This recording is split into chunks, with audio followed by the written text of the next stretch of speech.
Share बाजार में आज 13 मई को एक शानदार नज़ारा देखने को मिला। जैसे ही बाजार में कारोबार शुरू हुआ, एक एक करके डिफेंस सेक्टर की कंपनियों के शेयर ऐसे भागे जैसे किसी ने उनमें रॉकेट फिट कर दिए हों। और इसकी वजह बनी प्रधानमंत्री नरेंद्र मोदी का सिर्फ एक बयान। पीएम मोदी ने 12 मई की शाम को ऑपरेशन सिंदूर के बाद देश को संबोधित करते हुए कहा कि अब समय आ गया है कि 21वीं सदी की युद्ध नीति में मेड इन इंडिया रक्षा उपकरणों का बोलबाला हो। ऑपरेशन सिंदूर ने यह साबित कर दिया है कि भारत नई तकनीकों के युद्ध में भी किसी से पीछे नहीं थे। बस फिर क्या था, बाजार ने उनके इस मेड इन इंडिया वाले बयान को खुले दिल से अपनाया। सबसे ज़्यादा फायदा हुआ भारत डायनेमिक्स लिमिटेड को। इस कंपनी के शेयर सीधे 11.5% तक उछल गए और 1750 रुपये पर जाकर बंद हुए। ये इस स्टॉक का पिछले एक साल का सबसे बड़ा सिंगल डे गेन है और ऐसा होना भी तय था क्योंकि यही वो कंपनी है जिसे आकाश मिसाइल सिस्टम बनाने का ऑर्डर मिला हुआ है। पीएम मोदी के भाषण में जब आकाश सिस्टम का जिक्र हुआ तो निवेशकों ने बिना देर किए इसमें पैसे लगा दिए।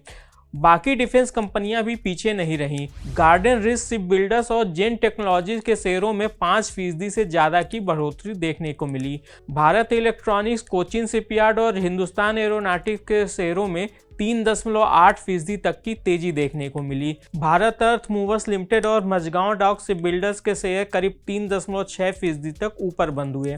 पारस डिफेंस का शेयर भी 2.7% तक उछल गया।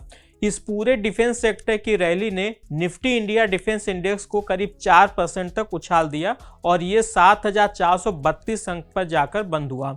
प्रधानमंत्री मोदी के बयान ने यह संदेश भी दिया कि भारत अब रक्षा उपकरणों का खरीदार ही नहीं बल्कि उसका निर्माता और निर्यातक भी बन चुका है। मोदी ने कहा कि हमारे सैन्य ऑपरेशन ने रेगिस्तान और पहाड़ों में भारतीय सेना की क्षमताओं को दिखाया है और नए जमाने के युद्ध में हमारी श्रेष्ठता को भी साबित किया है। मोदी ने कहा कि इस ऑपरेशन के दौरान हमारे मेड इन इंडिया हथियारों की प्रामाणिकता भी साबित हुई। आज दुनिया देख रही है कि 21वीं सदी के युद्ध में मेड इन इंडिया रक्षा उपकरणों का समय आ गया है। 12 मई को भारतीय सेना के डीजीएमओ की प्रेस कॉन्फ्रेंस में भी यह साफ हुआ कि भारत के स्वदेशी सिस्टम अब युद्ध में भी शानदार प्रदर्शन कर रहे हैं। भारतीय वायुसेना के एयर मार्शल AK भारती ने बताया कि आकाश सिस्टम ने अपनी काबिलियत साबित कर दी है। यह सब कुछ संभव हुआ सरकार के समर्थन, पिछले एक दशक में उसकी ओर से बनाई गई नीतियों और बजट के कारण। भारत सरकार के आंकड़ों के मुताबिक भारत का घरेलू रक्षा उत्पादन वित्त वर्ष 2024 में 1.27 लाख करोड़ रुपए तक पहुंच गया है। अगर हम वित्त वर्ष 2014-15 से इसकी तुलना करें तो यह करीब 174% की छलांग है। इसी तरह भारत का रक्षा निर्यात वित्त वर्ष 2025 में 23,622 करोड़ रुपए के रिकॉर्ड उच्च स्तर पर पहुंच गया, जो कि पिछले साल के मुकाबले 12% और साल 2015 के मुकाबले 30 गुना की छलांग है। आज भारत 100 से अधिक देशों को अपने डिफेंस इक्विपमेंट बेचता है। रक्षा मंत्री राजनाथ सिंह ने वित्त वर्ष 2029 तक भारत के रक्षा निर्यात को 50,000 करोड़ रुपए तक पहुंचाने का लक्ष्य रखा है। इस सबके बीच brokerage firm Antique Stock Broking की एक रिपोर्ट आई है।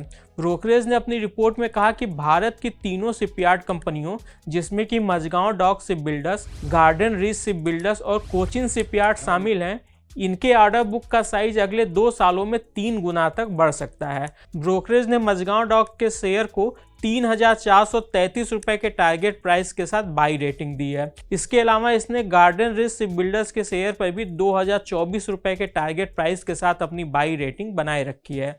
हालांकि इसने कोचिन शिपयार्ड के शेयर को होल्ड की रेटिंग दी है और इसके लिए 1,481 रुपए का टारगेट प्राइस तय किया है। लेकिन कोचिन शिपयार्ड का शेयर पहले ही इस लेवल को पार कर चुका है और आज यह 3.82% की छलांग लगाकर करीब 1,578 रुपए के भाव पर बंद हुआ। आज के इस खास वीडियो में बस इतना ही।